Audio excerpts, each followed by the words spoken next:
ಸ್ವಸಹಾಯ ಸಂಘಗಳ ಸದಸ್ಯರ ಸಮೂಹ ಬಂಡವಾಳ ನಿಧಿಯ ಸಾಲ ಮರುಪಾವತಿಯ ಲಕ್ಷ ಹಣವನ್ನು ಬ್ಯಾಂಕ್ಗೆ ಕಟ್ಟುವುದಾಗಿ ಹೇಳಿ ಒಕ್ಕೂಟದ ಎಲ್ಸಿಆರ್ಪಿ ಪುಷ್ಪಾವತಿ ಎಂಬುವವರು ದೋಚಿ ವಂಚಿಸಿರುವ ಘಟನೆ ಚಿತ್ರದುರ್ಗ ಜಿಲ್ಲೆಯಲ್ಲಿ ನಡೆದಿದೆ. ಚಿತ್ರದುರ್ಗ ಜಿಲ್ಲೆಯ ಹೊಳಲ್ಕೆರೆ ತಾಲೂಕಿನ ತೊಡರನಾಳ್ ಗ್ರಾಮದ ಶ್ರೀ ಜ್ಞಾನೋದಯ ಸಂಜೀವಿನಿ ಗ್ರಾಮ ಪಂಚಾಯಿತಿ ಒಕ್ಕೂಟದ ಎಲ್ಸಿಆರ್ಪಿ ಪುಷ್ಪಾವತಿ ಎಂಬಾಕೆ ತಿರುಮಲಾಪುರ, ಲಿಂಗದಹಳ್ಳಿ, ತೊಡರನಾಳ್ ಗ್ರಾಮದ 50 ಜನರ 8 ಲಕ್ಷಕ್ಕೂ ಅಧಿಕ ಹಣವನ್ನು ದೋಚಿ ವಂಚಿಸಿದ್ದಾರೆ ಎಂದು ಸಂಘದ ಸದಸ್ಯರು ಆರೋಪಿಸಿದ್ದಾರೆ. ಒಕ್ಕೂಟದ ಮುಖ್ಯ ಪುಸ್ತಕ ಬರಹಗಾರರಾದ ಪ್ರೇಮ ವಂಚನೆಯನ್ನು ಬಯಲು ಮಾಡಿದ್ದಾರೆ. ಈ ಕುರಿತು ಎಲ್ಸಿಆರ್ಪಿ ಪುಷ್ಪಾವತಿಯನ್ನು ಮೇ 27 ರಾತ್ರಿ 9 ಗಂಟೆಗೆ ಟಿ ನುಲೇನೂರು ಗ್ರಾಮದಲ್ಲಿ ವಂಚನೆಗೊಳಗಾದ ಸದಸ್ಯರು ತರಾಟೆಗೆ ತೆಗೆದುಕೊಂಡಿದ್ದಾರೆ. ಇನ್ನು ಸರ್ಕಾರದಿಂದ ಸಂಘದ ಸದಸ್ಯರಿಗೆ ಸಾಲ ನೀಡಿದ್ದು ಪ್ರತಿ ವಾರ ಮರುಪಾವತಿ ಮಾಡಿದ ಹಣವನ್ನು ಸಾಲ ಪಡೆದವರ ಹೆಸರಲ್ಲಿ ಮರುಪಾವತಿ ಮಾಡುವುದಾಗಿ ಹೇಳಿ ತಾನೇ ಬಳಕೆ ಮಾಡಿಕೊಂಡು ಸಾಲದ ಖಾತೆಗೆ ಹಣ ಕಟ್ಟದೆ ವಂಚಿಸಿದ್ದಾರೆ ಎನ್ನಲಾಗಿದೆ. ಈ ಕುರಿತು ಜಿಲ್ಲಾ ಕಾರ್ಯಕ್ರಮದ ವ್ಯವಸ್ಥಾಪಕ ಭೋಜರಾಜ್, ಸಿಪಿಎಂ ಮಂಜುನಾಥ್, ವಲಯ ಮೇಲ್ವಿಚಾರಕರಾದ ಹೇಮಂತ್ ಲಿಂಗರಾಜ್ ನೇತೃತ್ವದಲ್ಲಿ ಆಡಿಟ್ ಮಾಡಿದ್ದು ಸಂಘದ ಸದಸ್ಯರು ಮಾಡಿದ್ದ ಆರೋಪ ಸಾಬೀತಾಗಿದೆ. ಈ ವೇಳೆ ವಂಚಕಿ ಆರೋಪ ಹೊತ್ತಿರುವ ಎಲ್ಸಿಆರ್ಪಿ ಪುಷ್ಪಾವತಿ ವಿರುದ್ಧ ಕಿಡಿಕಾರಿದ ಜನರು ಇಡೀ ಶಾಪ ಹಾಕಿದ್ದು ಬಳಿಕ ಹಣ ಮರಳಿ ಕಟ್ಟುವುದಾಗಿ ಪುಷ್ಪಾವತಿ ತಪ್ಪೊಪ್ಪಿಗೆ ಪತ್ರವನ್ನು ಕೂಡ ಬರೆದುಕೊಟ್ಟಿದ್ದಾರೆ. ಸಮೂಹ ಬಂಡವಾಳ ನಿಧಿಯನ್ನು ಒಕ್ಕೂಟದ ಖಾತೆ ಜಮಾ ಮಾಡುವುದು ಕುರಿತು ಮೇಲ್ಕಂಡ ವಿಷಯಕ್ಕೆ ಸಂಬಂಧಿಸಿದಂತೆ ಜ್ಞಾನೋದಯ ಜಿಪಿಎಲ್ಎಫ್ ಒಕ್ಕೂಟದಲ್ಲಿ ಕಳೆದ 4 ವರ್ಷಗಳಿಂದ ಎಲ್ಸಿಆರ್ಪಿಯಾಗಿ ಕಾರ್ಯನಿರ್ವಹಿಸುತ್ತಿದ್ದೇನೆ. ಒಕ್ಕೂಟದಲ್ಲಿ ಎನ್ಆರ್ಎಲ್ಎಂ ಯೋಜನೆ ಮಾಹಿತಿಯನ್ನು ಸ್ವಸಹಾಯ ಗುಂಪುಗಳಿಗೆ ನೀಡಿರುವುದು, ಸಾಲ ಕೊಡಿಸುವುದು ಮತ್ತು ಸಾಲ ಮರುಪಾವತಿ ಕಾರ್ಯಕ್ರಮದಲ್ಲಿ ನಾನು ತೊಡಗಿಕೊಂಡಿದ್ದೇನೆ.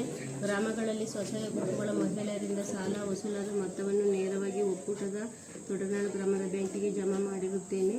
ಒಕ್ಕೂಟದ ವ್ಯಾಪ್ತಿಗೆ 6 ಹಳ್ಳಿಗಳ ಪೈಕಿ ತೊಡರನಾಳು, ಲಿಂಗದಹಳ್ಳಿ, ತಿರುಮಲಾಪುರ ಗ್ರಾಮಗಳಲ್ಲಿ ನೀಡಿರುವ ಸಾಲಗಳನ್ನು ನಾನೇ ವಸೂಲಾತಿ ಮಾಡುತ್ತಿದ್ದೇನೆ. ಕಳೆದ 18ರಿಂದ 20 ತಿಂಗಳ ಸರಿ ಸುಮಾರು 40 ಸ್ವಸಹಾಯ ಗುಂಪುಗಳಾದ ವಸೂಲಿ ಮಾಡಿರುವ ಸುಮಾರು 8,80,000 ರುಗಳನ್ನು ನಾನು ಬ್ಯಾಂಕಿಗೆ ಒಕ್ಕೂಟದ ಖಾತೆಗೆ ಜಮಾ ಮಾಡದೆ ಸ್ವಂತಕ್ಕೆ ಬಳಸಿಕೊಂಡಿರುತ್ತೇನೆ. ಈಗಾಗಲೇ ನಾನು ಸ್ವಂತಕ್ಕೆ ಬಳಸಿಕೊಂಡಿರುವ 8,80,000 ರುಗಳನ್ನು ನಾನೇ ಮರುಪಾವತಿ ಮಾಡುತ್ತೇನೆ. ದಿನಾಂಕ 28/5/2024ರಂದು 2 ಲಕ್ಷಗಳನ್ನು ಜಮಾ ಮಾಡುತ್ತೇನೆ ಮತ್ತು ಉಳಿದ 6,80,000ಗಳನ್ನು ದಿನಾಂಕ 12/6/2024 ರುಗಳಿಗೆ ಹಂತವಾಗಿ ಸಂಪೂರ್ಣವಾಗಿ ಮರುಪಾವತಿ ಮಾಡುತ್ತೇನೆ. ಈ ಸಂಬಂಧ ಬಳಸಿಕೊಂಡಿರುವ ಸಂಪೂರ್ಣ ಮೊತ್ತಕ್ಕೆ ತಗುಲುವ ಬಡ್ಡಿಯನ್ನು ನಾನೇ ಸಂಪೂರ್ಣವಾಗಿ ಮರುಪಾವತಿ ಮಾಡುತ್ತೇನೆ.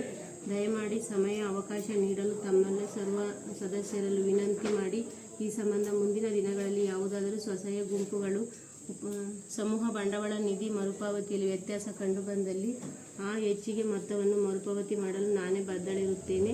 ಈ ಸಂಬಂಧ ಖಾತರಿಯಾಗಿ ಟಿಸಿ ಸುಜಾತ ಗಂಡ ಚನ್ನಪ್ಪ ತೊಡರನಾಳು ನೀಡುತ್ತಿದ್ದು ಅವರ ಉಳಿತಾಯ ಖಾತೆ 10-11-22-00-00-1495 ಕೆನರಾ ಬ್ಯಾಂಕ್ ತೊಡರನಾಳಲ್ಲಿ ಇರುವ ಉಳಿತಾಯ ಖಾತೆಯ ಚೆಕ್ ನಂಬರ್ 625661 2 ಲಕ್ಷ ಮತ್ತು ದಿನಾಂಕ 28/5/2024ಕ್ಕೆ ಇನ್ನು 6,80,000 ದಿನಾಂಕ 12/6/2024 2 ಚೆಕ್ಕುಗಳನ್ನು ಶ್ರೀ ಜ್ಞಾನೋದಯ ಸಂಜೀವಿನಿ ಗ್ರಾಮ ಪಂಚಾಯಿತಿ ಒಕ್ಕೂಟ ಪರವಾಗಿ